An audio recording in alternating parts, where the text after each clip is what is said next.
नमस्कार दोस्तों, कैसे हैं आप लोग। मैं हूं आपका दोस्त अमित कुमार दुबे और स्वागत करता हूं आपका आपके अपने YouTube channel what when and how में। एक ऐसा डेस्टिनेशन जहां पे हम किसी भी टॉपिक को 3 पैरामीटर पे चेक करते हैं। हमारे वो पैरामीटर हैं व्हाट, व्हेन एंड हाउ, ताकि मेरा कोई भी वीडियो देखने के बाद किसी भी टॉपिक के बारे में अपनी एक डीप एनालिसिस, एक अपनी डीप इंडिपेंडेंस सोच बनाने में विकसित हो सके। तो आइए शुरू करते हैं आज का टॉपिक।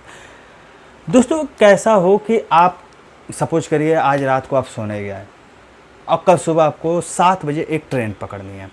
आपने अपने मोबाइल में अलार्म लगाया कि भैया 6 बजे मैं उठूँगा, और नहीं 6 बजे नहीं, 6 तो बहुत देर हो जाएगा, 5 बजे उठूँगा, आराम से तैयार होऊंगा और 6 साढ़े 6 तक निकल लूँगा रेलवे स्टेशन, ट्रेन पकड़ के निकल लूँगा। लेकिन आपने जो मोबाइल में अलार्म लगाया वो 5 बजे की जगह वो 8 बजे, तो क्या होगा भाई? 5 बजे की जगह वो 8 बजे, तो क्या होगा? इस कंडीशन में यही होगा कि अरे भैया 7 बजे की ट्रेन थी, 8 बजे बजा है तो ट्रेन तो छूट गई होगी। लेकिन नहीं, उस मोबाइल में जो इंटरनेट की व्यवस्था थी उसकी वजह से उसने कनेक्टिविटी की रेलवे के एक ऑफिशियल वेबसाइट से। वहाँ से उसने जानकारी ली कि ये फला ट्रेन जिससे मैं जाने वाला था उसका रनिंग स्टेटस क्या है। पता चला कि फला ट्रेन का रनिंग स्टेटस ये है कि वो 4 घंटे लेट है। तो उसने उसी हिसाब में आपका अलार्म बजने का टाइमिंग आगे बढ़ा दिया, यानी वो 5 बजे से सीधे 8 बजे कर दिया। अब आप उठिए, तैयार हुई और निकल लीजिए रेलवे स्टेशन ट्रेन पकड़ने के लिए। ये सारी चीज़ें किस वजह से हुई? ये सारी चीज़ें जो भी चीज़ें थी, ये जो क्या होता है, मोबाइल में आपने अलार्म लगाया, मोबाइल ने क्या होता है रेलवे के वेबसाइट से इंटरसेप्ट किया, फिर वहाँ से सारी कंडीशन देख के उस मोबाइल के अलार्म को ऑटोमेटिकली 3 घंटे आगे बढ़ा के 3 घंटे बाद बज के आपको इस बारे में सूचित किया। ये सारी चीज़ें कहलाती है IoT, यानी इंटरनेट ऑफ थिंग। अब ये इंटरनेट ऑफ थिंग मतलब इस इंटरनेट ऑफ थिंग में केवल यही मोबाइल नहीं है, जितने हमारे घर में यूज होने वाले स्मार्टफोन्स हैं, स्मार्ट टीवी है, स्मार्ट वॉशिंग मशीन्स हैं, स्मार्ट फ्रीजर है, ये सारी चीज़ें इसमें आएंगी। इन सारी चीज़ों को रियलिटी में कन्वर्ट करने की जिम्मेदारी किसकी होगी भाई? ऐसा हो सके, ये मतलब इस तरीके का काम कैसे होगा? तो इस तरीके का काम तब होगा जब हम 5G टेक्नोलॉजी, जो 5वीं पीढ़ी की हमारी इंटरनेट बेस्ड टेक्नोलॉजी जब भारत में लॉन्च होगी, तब उस कंडीशन में हम इस स्मार्टनेस की व्यवस्था देख सकते हैं। 4G के आने के बाद से हम देख ही रहे हैं कि आखिर क्या हो रहा है, कितनी तेज़ी से क्या होता है। कह सकते हैं कि काम आगे बढ़ा है, टेक्नोलॉजी पे बहुत तेज़ी से काम हो रहा है। बड़े बड़े स्टार्टअप्स, बड़े हर सारी चीज़ें, भारत सरकार भी इस चीज़ पे काफ़ी जोर दे रही। तो आखिर ये 5G टेक्नोलॉजी है क्या? इसके बारे में क्या है ये, भारत में कब लॉन्च होगा? 5G के पहले और कौन कौन सी टेक्नोलॉजी हैं जो कि भारत में लॉन्च हो चुकी हैं, जिसके बाद जो कि क्या होता है हमारे देश में काम कर रही हैं? 5G के को लॉन्च होने में कौन कौन सी चुनौतियां हैं? इन सब चीज़ों के बारे में आज हम इस वीडियो में जानेंगे। तो चलिए शुरू करते हैं। नमस्कार दोस्तों, आज हम बात करेंगे 5G टेक्नोलॉजी के बारे में। तो 5G टेक्नोलॉजी के पे जाने से पहले हम थोड़ा जो हमने अभी तक की जितनी भी क्या होता है जो हमारी जनरेशन्स इंटरनेट बेस्ड जनरेशन है जिसका हमने यूज किया, उसके बारे में एक हल्का सा रफली आइडिया ले लेते हैं कि 5G के पहले हमारे देश में कौन कौन सी जनरेशन हमने यूज कर सकी है, और ये हमारे देश से पहले और कौन कौन से देशों में कौन से ईयर में लॉन्च हो चुके हैं। तो देखिए, जो सबसे पहला क्या होता है, जो सबसे पहले फ़ोन आते थे, जब उतना मतलब कह सकते हैं कि डेवलप नहीं हुआ था, ये सारी चीज़ें इंटरनेट क्लाउडिंग का डेवलप नहीं हुआ था, उस समय जो पहली जनरेशन का पहली जनरेशन का जो इंटरनेट वाला प्रॉब्लम था वो 1979 में आया था, टोक्यो जापान में। ठीक है, इस कनेक्शन के अंडर में जो स्पीड थी वो स्पीड कुछ नहीं थी, केवल और केवल बातें होती थी और कुछ नहीं। ठीक, जो 2G आया, जो 2G स्पेक्ट्रम घोटाला हुआ था, तो जो 2G क्या होता है मोबाइल नेटवर्क है, इसकी शुरुआत 1991 में हुई थी फिनलैंड में। भारत में ये 1995 में आया। ठीक, इस 2G कनेक्शन के अंडर में जो स्पीड होती थी इंटरनेट की मैक्सिमम वो 500 kbps होती थी। फिर 3G आया 2001 में, सबसे पहले ये लॉन्च हुआ फिनलैंड में। भारत में ये आया 2008 में, और इसके अंडर में जो स्पीड होती थी वो 2 Mbps की होती थी। 2009 में 4G लॉन्च हुआ स्वीडन में, सबसे पहली बार। और वहाँ से 6 साल बाद यानी कि 2015 में ये इंडिया में लॉन्च हुआ है। 4G की स्पीड जो एस्टिमेट की गई है, जो अप्रॉक्सीमेट बताई जाती है, वो है 1 Gbps। और अब 5G जो कि 2018 में ऑलरेडी दक्षिण कोरिया में लॉन्च हो चुका है। अभी भारत में इसके लॉन्च होने की कोई उम्मीद नहीं है, 2021 लास्ट बताया जा रहा है या 2022। अब इसके बारे में अभी हम बातें करेंगे कि आखिर है क्या होगा, क्यों नहीं होगा। इसके अंडर में जो स्पीड बताई जा रही है वो ये बताई जा रही है कि 20 Gbps स्पीड होगी, यानी कुछ 1-2 घंटे की मूवी मतलब कुछ सेकंडों में डाउनलोड हो जाएगी। आखिर आफ्टर ऑल ये 5G है क्या? तो देखिए दोस्तों, 5G जो है वो 5th जनरेशन की क्या होता है, ये इंटरनेट नेटवर्क व्यवस्था है।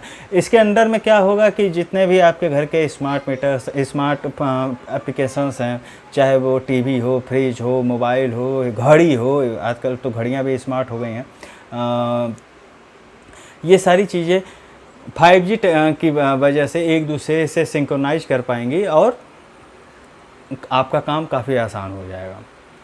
अब बात करते हैं कि 5G के लिए भारत में आखिर कुछ चल रहा है ऐसा कुछ जिसकी वजह से हम ये उम्मीद करें कि 2021 लास्ट में या 2022 के स्टार्टिंग में 5G आए।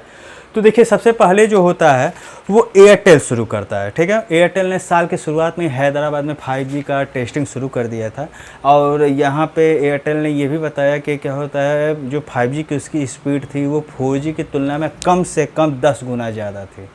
जो 4G के भी स्पीड हम देख रहे हैं, चाहे वो आप किसी भी नेटवर्क का देखिए, एयरटेल का, VI या जियो, किसी का भी देखिए, वो 4G की तुलना में 10 गुना ज़्यादा थे।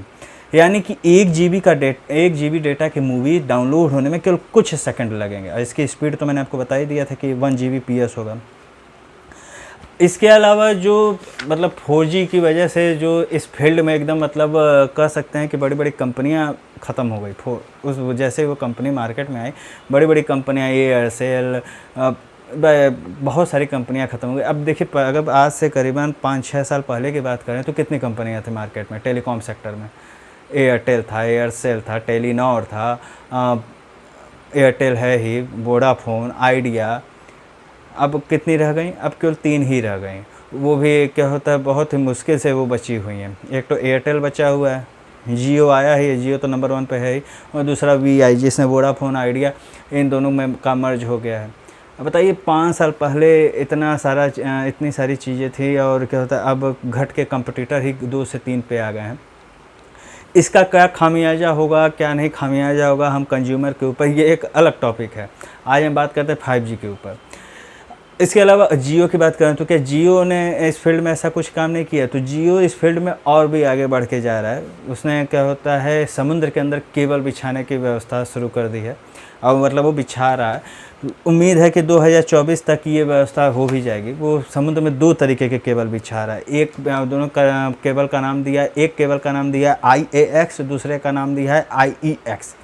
जो IAX है यानी इंडिया एशिया एक्सप्रेस, इस केबल का नाम है। इसको भारत से पूर्व की ओर यानी सिंगापुर और उससे आगे जोड़ेगा।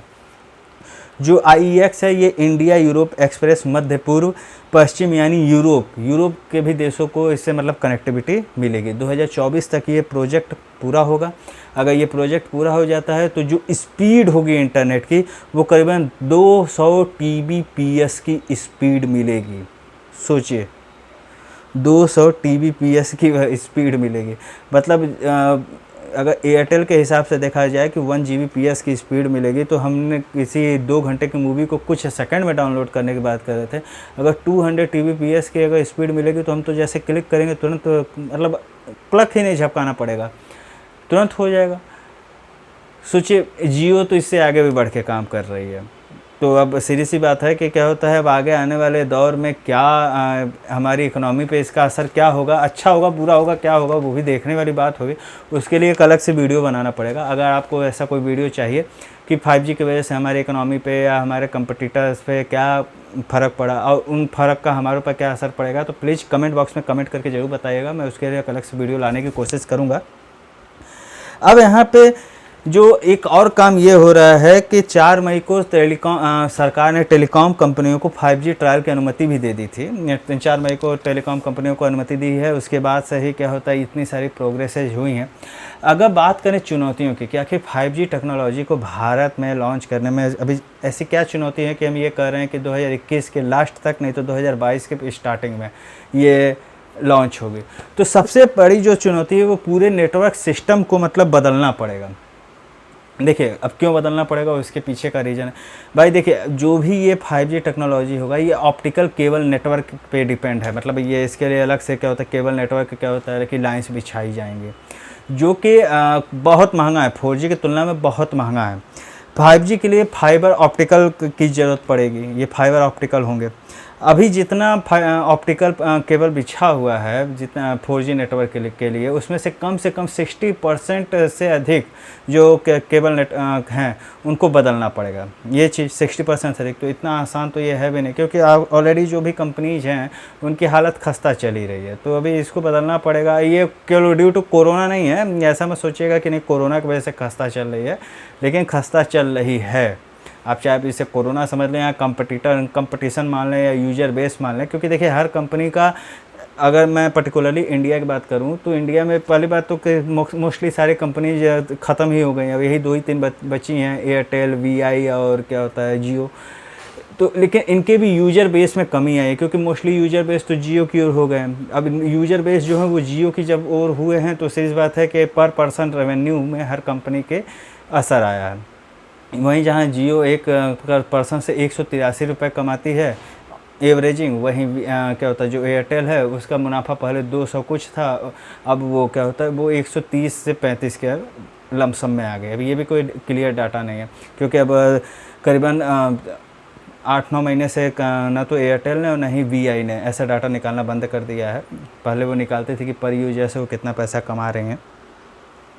अब इसके अलावा जो क्या होता है टावर की उपलब्धता बढ़ाने की, क्योंकि जो क्या होता है 5G हाई फ्रिक्वेंसी पे काम करता है। अब हाई फ्रिक्वेंसी पे काम करता है, हाई फ्रिक्वेंसी वेवलेंथ पे काम करता है। अब हाई फ्रिक्वेंसी वेवलेंथ जो है ये ज़्यादा दूरी नहीं तय कर पाती हैं, तो इसके लिए कंफर्म हमको टावर लगाने पड़ेंगे। यानी अभी जो अगर 2 टावर में हमारा काम चल रहा है तो उन्हीं 2 टावरों के बीच में हमको 5 सब टावर और लगाने पड़ेंगे, ताकि वो जो हाई स्पीड फ्रिक्वेंसी है वो आराम से दूरी को पार कर सके। इसके अलावा सरकार ने हाल ही में 700, 800, 900, 1800, 2100, 2300 और 2500 मेगाहर्ट्ज के क्या होता है स्पेक्ट्रम की नीलामी हुई है। इसमें से कुछ ही स्पेक्ट्रम ऐसे हैं जो कि क्या होता है 5G पे काम करने लायक हैं। सब ये जितने भी नीलामी हुई हैं ये इसमें सब पे 5G पे नहीं काम हो सकता, कुछ ही पे है जो जिसमें क्या होता है 5G के लिए उपयुक्त हैं। लेकिन यहाँ पे एक सबसे बड़ी प्रॉब्लम ये आ रही है कि जो बेस प्राइस रखा है सरकार ने इन सारे स्पेक्ट्रम के लिए वो करीबन 482 करोड़ रुपये रखा हुआ है, जो कि दूसरे देशों से बहुत ही ज़्यादा महंगा। अगर स्वीडन की बात करें तो वहाँ पे 38 करोड़ रुपए में ये मिल जाएगा। 38 करोड़ रुपए में एक स्पेक्ट्रम मिल जा रहा है। ये मैं रुपए में बात कर रहा हूँ। 38 करोड़ डॉलर में मिल जाएगा, जो कि अब ये डॉलर और रुपए में कुछ कन्फ्यूजन हो रही है मुझे, लेकिन जो क्या होता है जो इन्फॉर्मेशन मेरे पास है उस हिसाब में 38 करोड़ रुपए में वहाँ पे ये स्पेक्ट्रम मिल जा रहा है। इसके अलावा जो सबसे बड़ी चुनौती है जो ज़रूरी उपकरण और ज़रूरी सेवाएं हैं, मतलब कह सकते हैं तकनीकी सहायता है, वो कंपनी बहुत ज़्यादा कंपनीज़ के पास नहीं है। लेकिन जो भी कंपनीज़ हैं वो मोस्टली चाइनीज़ हैं, और चाइनीज़ कंपनी को भारत सरकार ने जब से भारत और चाइना के बीच में गलवान घाटी में जो क्लैशेज हुए थे उसकी वजह से चाइनीज़ कंपनी को इस 5G टेक्नोलॉजी के परीक्षण से हर चीज़ों से दूर रखा है। तो ये भी एक बहुत बड़ी चुनौती है कि भारतीय कंपनियों को अपनी खुद की एक क्या होता है रेंज और नेटवर्क बना के और क्या होता है प्रोडक्ट बना के इस 5G को प्रमोट करना। 61 देशों में से साउथ कोरिया में सबसे पहले लॉन्च हुआ है ये 5G टेक्नोलॉजी की। अगर बात करें तो इंटरनेट स्पीड में भारत का जो स्थान है वो 130 नंबर पे है। औसतन स्पीड जो भी इस समय हम लोगों को मिलती है वो 12.81 Mbps है। और अगर 5G के बारे में बात करें तो ये बार बार मैं बोल रहा हूँ कि 2021 के अंत में या 2022 के लास्ट में लॉन्च हो सकती है। देखिए लॉन्च होने को तो हो सकती है, लेकिन ऑल ओवर जैसा मतलब जो चीज़ें मैंने आपको कल्पना बताई स्टार्टिंग में कि ऐसे होगा कि ट्रेन छूटेगी, उसके बाद इस तरीके से सारी चीज़ें मैनेज हो जाएंगी, ये चीज़ों इन चीज़ों के लिए कम से कम नहीं ज़्यादा तो कम से कम 5 से 6 साल तो लगेंगे ही लगेंगे। भाई जो भी चीज़ें हैं इन चीज़ों को 5 से 6 साल तो कम से कम लगेंगे विधिवत, मतलब हर चीज़ को क्या होता है कवर करने में। उसके पीछे का रीज़न भी मैं दे रहा हूँ। जब स्टार्टिंग में 4G लॉन्च हुआ था जियो के थ्रू, तो उस समय क्या होता था कि शहरों में जितनी अच्छी सर्विस थी जियो की, वो गांव में नहीं थी, वो गांव में नहीं हो पाती थी। शहर में भी कुछ गली मोहल्लों में जितनी अच्छी सर्विस थी, वहीं दूसरे गली मोहल्लों में, उसी शहर के दूसरे गली मोहल्लों में वो सर्विस काफ़ी ज़्यादा अच्छी नहीं थी। तो इस सर्विस को धीरे धीरे सुधारते सुधारते आज की डेट में ऐसा हो गया कि गांव में भी स्पीड अच्छी है, शहर के भी हर गली मोहल्ले में लगभग नियर अबाउट स्पीड अच्छी है। तो अब ऐसा तो है ना कि अब कंपनी करने बैठी है, कंपनी 4G लॉन्च कर दिया तो हर जगह टावर ही बिठाते बैठी है। उसने स्टार्टिंग फेज में कुछ जगहों पे टावर लगा दिए, काम अपना शुरू कर दिया। जैसे जैसे काम आगे बढ़ता गया उसने टावर्स और लगाने शुरू कर दिए। तो ये तो मान लीजिए कि जब 60% से अधिक जो ऑप्टिकल जो केबल है उनको बदलना पड़ेगा, ऑप्टिकल केबल नेटवर्क पे लाना पड़ेगा, तो भाई सीधी बात है कंपनी 60% में ही वो 100% पे उसको काम करने पे उसमें उसका काम करेगी, तो वो उसमें जो टाइमिंग लगेगी वो लगेगी। इसके अलावा अब देखना ये भी होगा कि कौन सी कंपनी अब यहाँ पे रह पाती है। अब जो कंपनी रहेगी वही काम अब आगे कर पाएगी। ऑलरेडी वोडाफोन और वी पे EGR बकाया का बहुत ज़्यादा झंझट चल ही रहा है। अब देखते हैं आगे क्या होता है। अब EGR क्या है और ये बकाया, इससे रिलेटेड क्या कॉन्फ्लिक्ट्स हैं भारत सरकार और इन सारी कंपनीज के बीच में, इसके लिए मैं अलग से एक वीडियो लाऊंगा, तो प्लीज़ उस वीडियो को ज़रूर देखिएगा। आज की इस 5G से रिलेटेड इस वीडियो में बस इतना ही। आपकी क्या राय है 5G को लेकर, कमेंट बॉक्स में कमेंट करके ज़रूर बताइएगा। हाँ, अगर मेरा वीडियो पसंद आए तो प्लीज़ मेरे वीडियो को लाइक ज़रूर कर दीजिएगा, ना पसंद आए तो डिसलाइक भी कर दीजिएगा। साथ में अगर पसंद आए तो मेरे इस चैनल को सब्सक्राइब कर दीजिएगा, अपने दोस्तों के साथ कमेंट शेयर कर दीजिएगा और उन्हें भी कहिएगा कि मेरे वीडियो को लाइक या डिसलाइक करें। और दूसरी कंडीशन में अगर आपको मेरा वीडियो नहीं पसंद आए तो please go through my playlist. अगर वहाँ से भी आपको मेरे कोई वीडियोज नहीं पसंद आए तो सारे वीडियो को डिसलाइक कर दीजिएगा, बट अपने जानने वालों के साथ शेयर ज़रूर कर दीजिएगा। इसी के साथ मैं आपका दोस्त अमित कुमार दुबे आपसे विदा लेता हूँ। तब तक के लिए गुड बाय।